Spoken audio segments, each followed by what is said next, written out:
سچ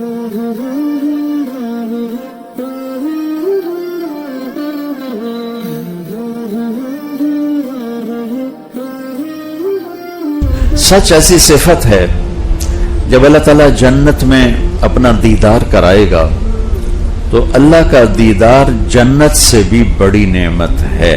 جب اللہ رخ انور سے پردہ ہٹائے گا تو سب سے پہلے جس ٹائٹل سے وہ اپنے بندوں کو پکارے گا اس ٹائٹل میں اس محفل میں انبیاء بھی ہیں، رسول بھی ہیں، علماء بھی ہیں، شہداء بھی ہیں، صوفیاء بھی ہیں، مبلغین بھی ہیں، سخی بھی ہیں، کتنے صفات کے لوگ بیٹھے ہیں. لیکن اللہ تعالیٰ فرمائیں گے مرحبا بالصادقین. اللہ اپنے سچے بندوں کو مرحبا کہتا ہے. میرے نبی تشریف لے جا رہے تھے، آواز آئی یا رسول اللہ. تو آپ نے دیکھا ایسے دائیں بائیں کوئی نظر نہیں آیا. پھر آواز آئی یا رسول اللہ. تو پھر آپ نے دیکھا تو ایک ہرنی آپ کو پکار رہی تھی. ہرنی یا رسول اللہ یا رسول اللہ. تو آپ اس کے قریب گئے تو وہ رسی سے بندھی ہوئی تھی چارپائی کے ساتھ. کہنے لگی آپ کا صحابی مجھے پکڑ کے لایا ہے، میرے چھوٹے چھوٹے بچے ہیں، وہ بھوک سے پریشان ہوں گے، آپ مجھے چھوڑ دیں، ان کو دودھ پلا کے آ جاؤں، پھر میں اللہ کی تقدیر پہ راضی ہوں، یعنی میں ذبح کر دی جاؤں. ابھی آپ نے کتنے بکرے کھائے؟ تو وہ کہنے آپ نے فرمایا اگر تو نہ آئی تو پھر اللہ مجھے جہنم کا عذاب دے، جو کہ ہمارے لیے نہیں ہے، انسانوں کے لیے ہے، لیکن اگر میں نہ ہوں تو اللہ مجھے جہنم میں ڈال دے. تو آپ نے اس کی رسی کھول دی اور وہیں بیٹھ گئے. ہرنی بھاگ گئی. اتنے تھوڑی دیر گزری تو آپ نے دیکھا وہ پہاڑ سے اتری آ رہی ہے اور آگے کہنے لگی یا رسول اللہ میں حاضر ہوں، یعنی میں اللہ کی تقدیر پہ راضی ہوں. آپ نے اسے دوبارہ باندھ کے وہیں بیٹھ گئے. دیر گزر گئی تو وہ صحابی آئے جو شکار کر کے لائے تھے. وہ آپ کو دیکھ کے حیران ہو گیا. اب وہ باہر مدینہ سے تھوڑا باہر رہتے تھے. وہ حیران ہو گئے یا رسول اللہ آپ یہاں کیا کر رہے ہیں؟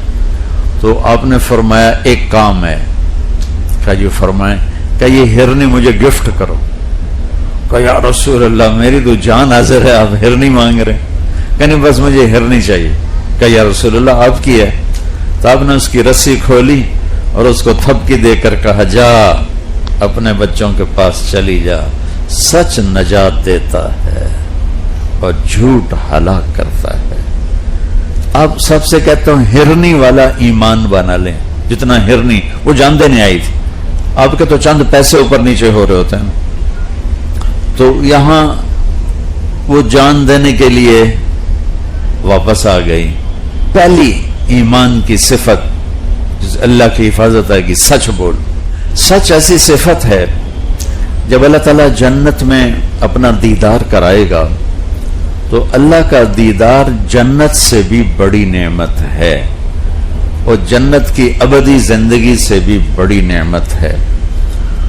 جب اللہ رخ انور سے پردہ ہٹائے گا تو سب سے پہلے جس ٹائٹل سے وہ اپنے بندوں کو پکارے گا اس ٹائٹل میں اس محفل میں انبیاء بھی ہیں، رسول بھی ہیں، علماء بھی ہیں، شہداء بھی ہیں، صوفیاء بھی ہیں، مبلغین بھی ہیں، سخی بھی ہیں، کتنے صفات کے لوگ بیٹھے ہیں. لیکن اللہ تعالیٰ فرمائیں گے مرحبا بالصادقین.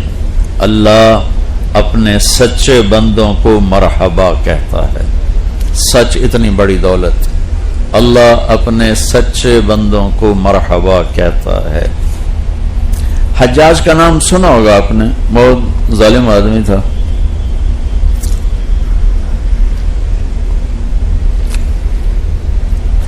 ایک شخص سے کہنے لگا لوگ میرے بارے میں کیا کہتے ہیں؟ کہنے لگا اگر میں بتایا تو مجھے قتل کر دے گا. کہا نہیں تجھے قتل نہیں کرتا، تو بتا کیا کہتے. انہیں ساری چار شیٹ کھول کے دے دی تو یہ کہتے ہیں، یہ کہتے ہیں، یہ کہتے ہیں. اس میں ایک یہ بھی کہا کہ کہتے ہیں بڑا جھوٹا ہے. سنتا رہا تو کہنے لگا تو نے ٹھیک کہا ہے، سچ کہتے ہیں، جو کچھ کہا ہے ٹھیک ہے، سوائے ایک بات کے جس دن سے میرے زبان نے بولنا شروع کیا ہے میں نے آج تک جھوٹ نہیں بولا. جس دن سے میری زبان نے بولنا شروع کیا میں نے آج تک جھوٹ نہیں بولا. تو لِأَنَّكَ تَصْدُقُ الْحَدِيث، یا رسول اللہ آپ سچ بولتے ہیں. وَتَصِلُ الرَّحِمْ، تو اپنی زندگی میں سچ کو داخل کر لیں. ہمارے پاکستان میں کاروباری طبقہ پھنسا ہوا ہے، نہ چاہنے کے باوجود جھوٹ بولتا ہے، نہ چاہنے کے باوجود اسے کہیں نہ کہیں یہ کرنا پڑتا ہے. تو یہ عزم لے کے اٹھو کہ نہیں، الصدق ینجی والکذب یہلک، سچ نجات دیتا ہے، جھوٹ ہلاک کرتا ہے.